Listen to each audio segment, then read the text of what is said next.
Olá, meus avilos e minhas avilas.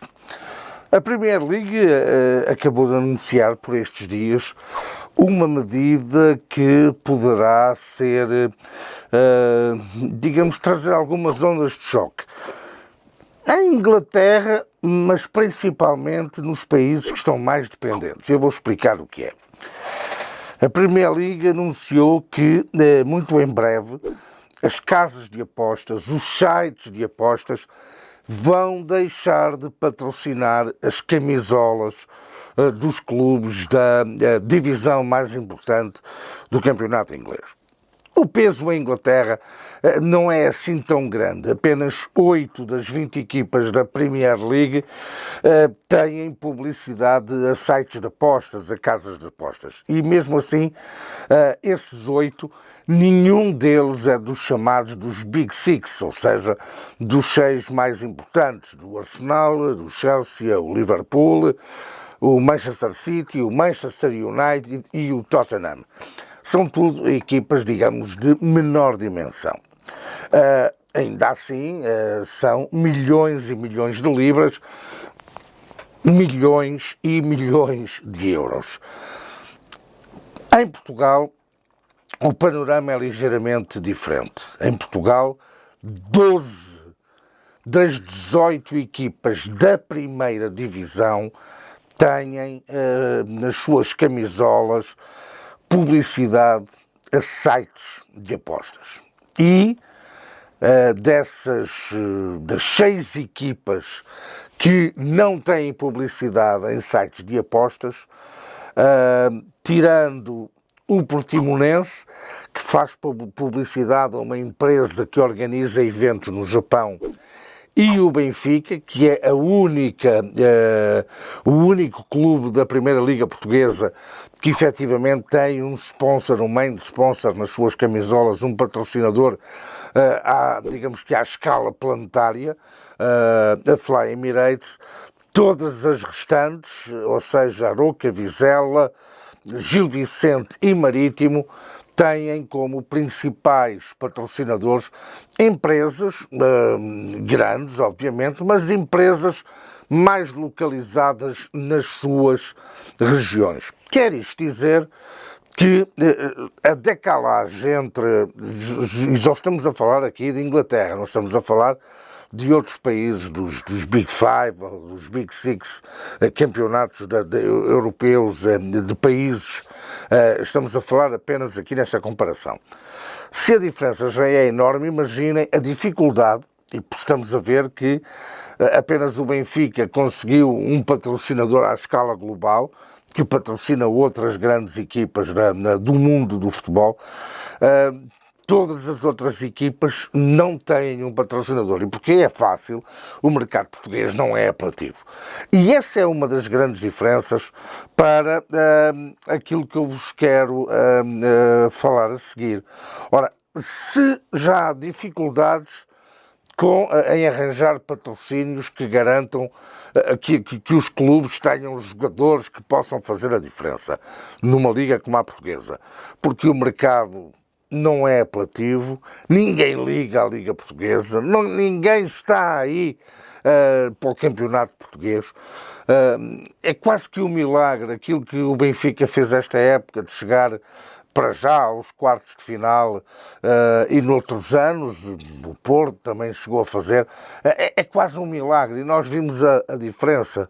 Portugal tinha 5 ou 6 equipas nas competições europeias, não ficou ninguém na Confederação, na Liga Europa foi o que se viu, o Sporting ainda se aguentou, caiu, o Porto agora também caiu nos oitavos de final, o Benfica está nos quartos de final e o sonho comanda a vida. Os orçamentos são diferentes, muito diferentes.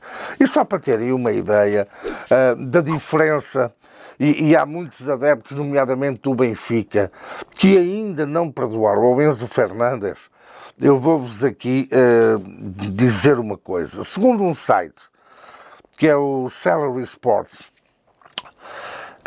eu tive acesso aos salários, segundo esse site, aos salários dos diversos campeonatos europeus do velho continente. Eu posso vos dizer que o Enzo Fernandes, no Benfica, ganhava à volta de 120.640 euros por mês. Pelo menos era este o salário que consta nesse site e que traz os salários dos principais campeonatos. Portanto, o Enzo Fernandes ganhava 120.640 euros por mês. O Chelsea, por semana, ofereceu ao Enzo 210.850 euros por semana. Ou seja, o Enzo, numa semana no Chelsea, foi ganhar quase o dobro daquilo que ganhava por mês no Benfica. Por mês no Chelsea, o Enzo Fernandes está a ganhar mais de 843 mil euros. Estão a perceber a diferença?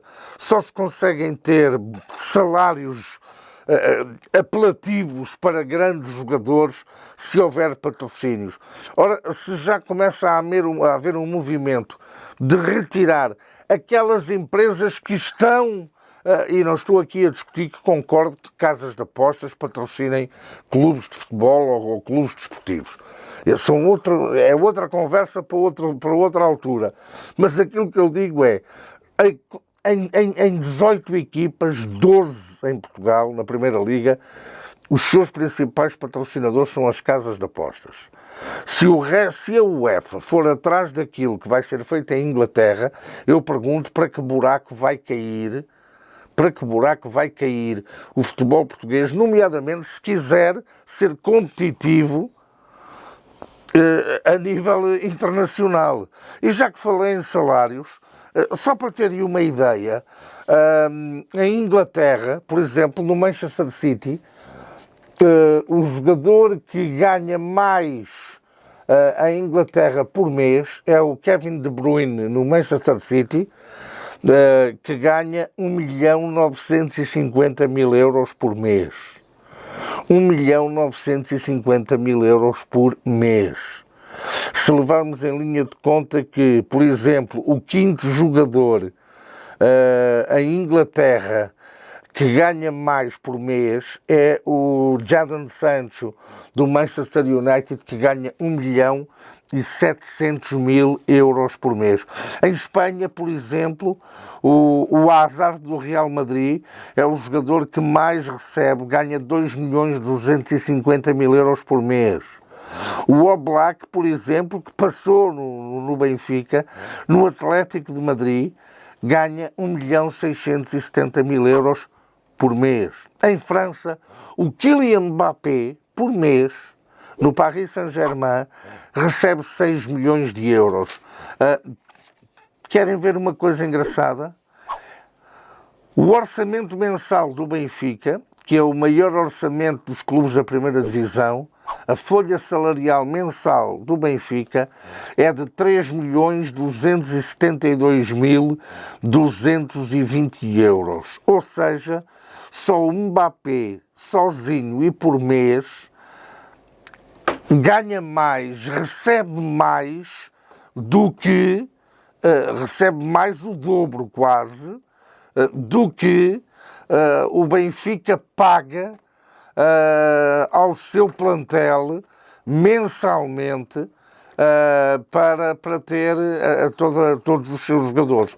Na Alemanha, o Assoumane Mané do Bayern Munique recebe 2 milhões de euros por mês.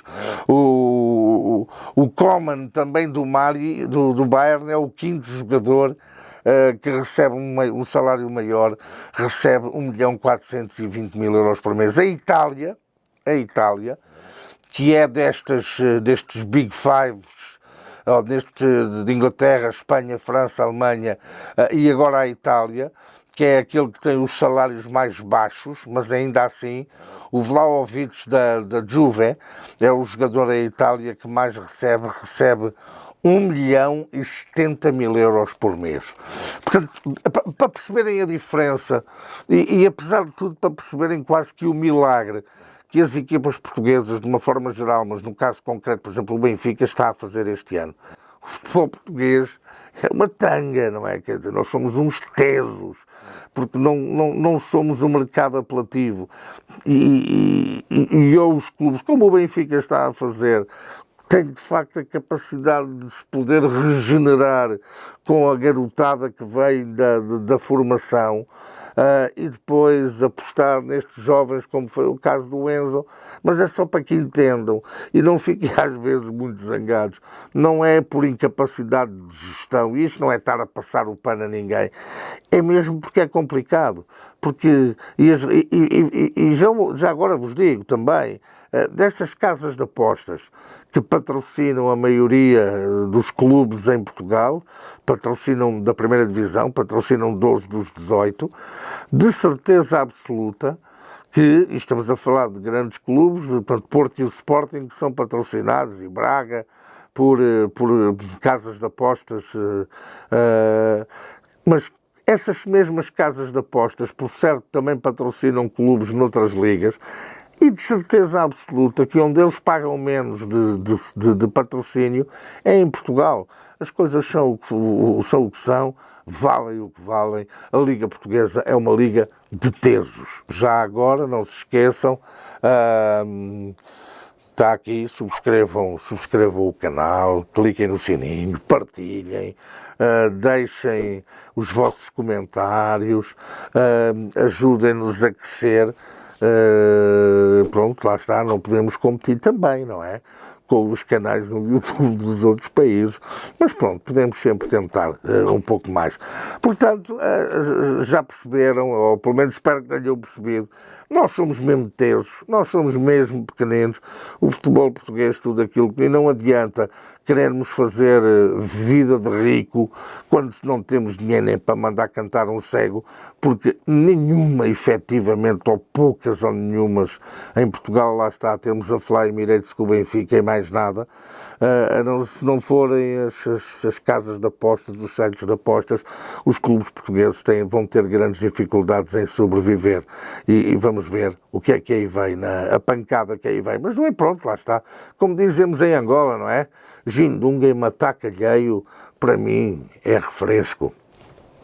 Era só isto.